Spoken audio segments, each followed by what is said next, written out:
Generally કોઈને કોઈ ઘરમાં રીંગણા બટેટાનું શાક કોઈ એક વ્યક્તિ તો નથી જ ખાતું હોતું. તો આજ ડિમ્પલ્સ ડિશીસમાં રીંગણા બટેટાના શાકનો એકદમ નવી રીતે આપણે ટેસ્ટ કરવાના છીએ, જે એકદમ ઓછા સમયમાં થશે, ઓછા તેલમાં થશે, બિના ઝંઝટ થશે અને ઊંધિયાને ટક્કર મારે તેવું ટેસ્ટફુલ થશે અને ભરવાની ઝંઝટ વગર પણ તમે એકદમ ભર્યા જેવું શાકનો ટેસ્ટ મેળવી શકશો. તો અહીંયા આપણે નાની રીંગણી લીધી છે, જે લગભગ 250 ગ્રામ જેટલી છે. ધોઈને સાફ કરીને પછી ઉપરથી ડંઠળ હટાવી ઉપરથી આડો કપ અને પછી નીચેની સાઈડથી પણ ફરીથી એક ઊભો કટ આપણે લગાવી દઈશું. અને તે જ રીતે જે નાની બટેટી મળી છે મને, તે પણ આપણે પહેલાં છાલ કાઢી અને તેને પણ રીંગણાની માફક આપણે કટ લગાવી દઈશું, ઊભો અને નીચેથી આડો. જો તમને નાની બટેટી ના મળે તો તમે મોટા બટેટાના 4 ટુકડા કરી શકો છો.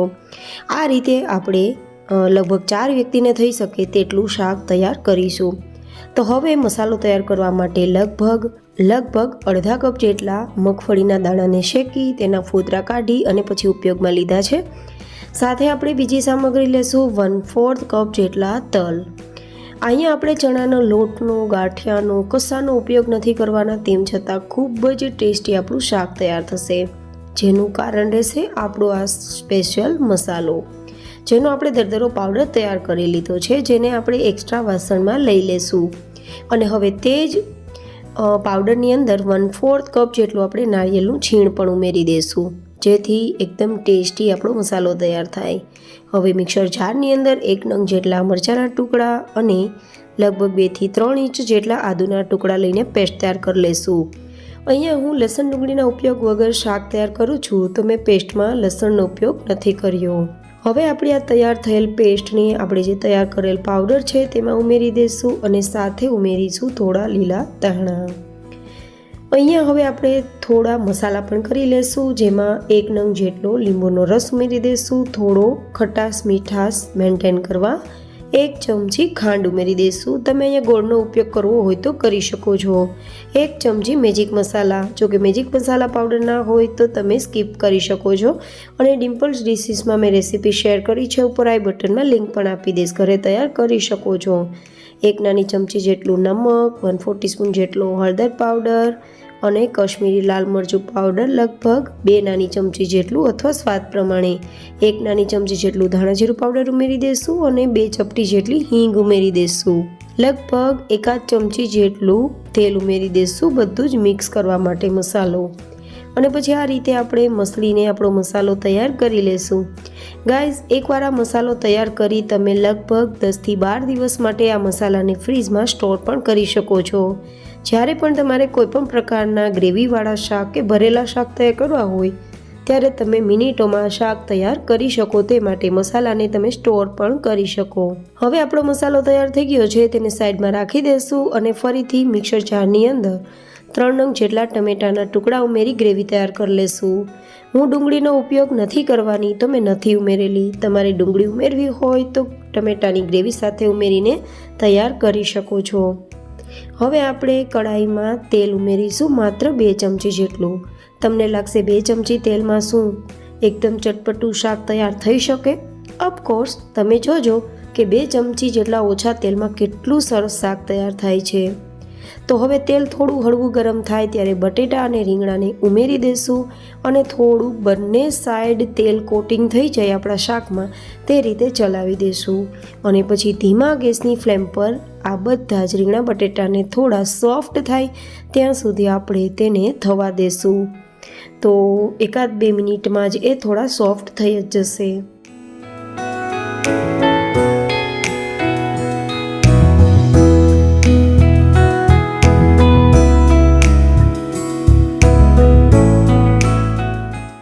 એકાદ મિનિટ પછી તમે જોઈ શકો છો કે પહેલાં કરતાં થોડા નરમ થઈ ગયા છે, પણ હજુ જેટલા જોઈએ તેટલા નરમ નથી થયા. પણ ટેન્શન ના લેતા, હજુ આપણે પ્રોસેસ કરવાની છે તો તેમાં એ સોફ્ટ થઈ જશે. તો હવે આપણે ટમેટાની ગ્રેવી ઉમેરી દઈશું અને આ રીતે થોડીવાર માટે ચલાવી દઈશું.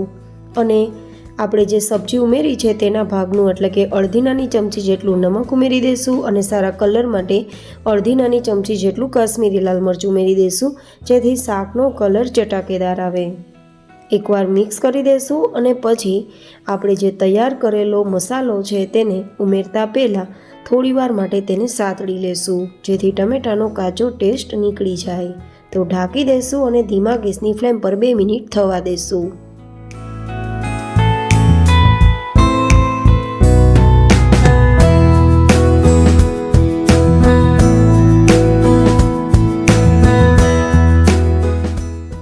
બે મિનિટ પછી તમે જોઈ શકો છો કે 2 ચમચી જેટલું ઓછું તેલ પણ ઉપર દેખાવા લાગ્યું છે. મતલબ આપણી ગ્રેવીમાં કાચો ટેસ્ટ નીકળી ગયો છે. હવે આપણે જે તૈયાર કરેલ મસાલો છે ઉપર આ રીતે આપણે છાંટી દઈશું અને આ રીતે મિક્સ કરી દઈશું, જેથી આપણે રીંગણા અને બટેટામાં જે કટ લગાવ્યા છે ને તેમાં બધો જ મસાલો જતો રહેશે અને ભર્યા વગર બીના ઝંઝટ ભરેલા શાક જેવું જ આપણને ટેક્સચર મળશે. તો આ રીતે બધું જ કમ્પ્લીટ કર્યા બાદ મિક્સ કર્યા બાદ હવે આપણે રીંગણા બટેટામાંથી થોડું જે કચાશ છે, કાચું છે તે પાકી જાય અને થોડી ગ્રેવી થઈ જાય તેના માટે હુંફાળું ગરમ પાણી 1 ગ્લાસ જેટલું ઉમેરીશું. અહીંયા તમારે ધ્યાન રાખવાનું છે, પાણી ઠંડુ નથી ઉમેરવાનું, ગરમ પાણી જ ઉમેરવાનું છે, જેથી કુકિંગ પ્રોસેસ રોકાઈ ના જાય અને શાક પણ આપણું ફટાફટ તૈયાર થાય, પ્લસ શાકનો સ્વાદ પણ બિલકુલ ફીકો ના પડે.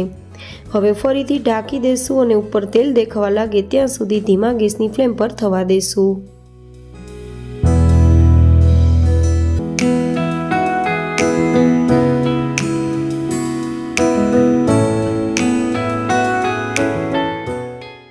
ચારેક મિનિટ પછી આપણે જોઈએ ને તો શાક આપણું ઓલમોસ્ટ કૂક થઈ ગયું છે. તેનું ઇન્ડિકેશન છે કે ઉપર તેલ દેખાવા લાગ્યું છે.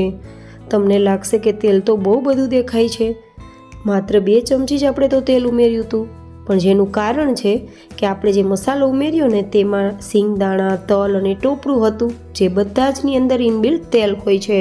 તો એ બધા જનું તેલ આ શાકમાં રિલીઝ થયું છે અને પરિણામે ઓછા તેલમાં આપણું શાક ખૂબ જ ચટપટું અને એકદમ સરસ લચકદાર તૈયાર થયું છે. તો હવે આ રીતે બટેટું ચેક કરતાં એકદમ કૂક થઈ ગયું છે, તો શાક આપણું તૈયાર છે.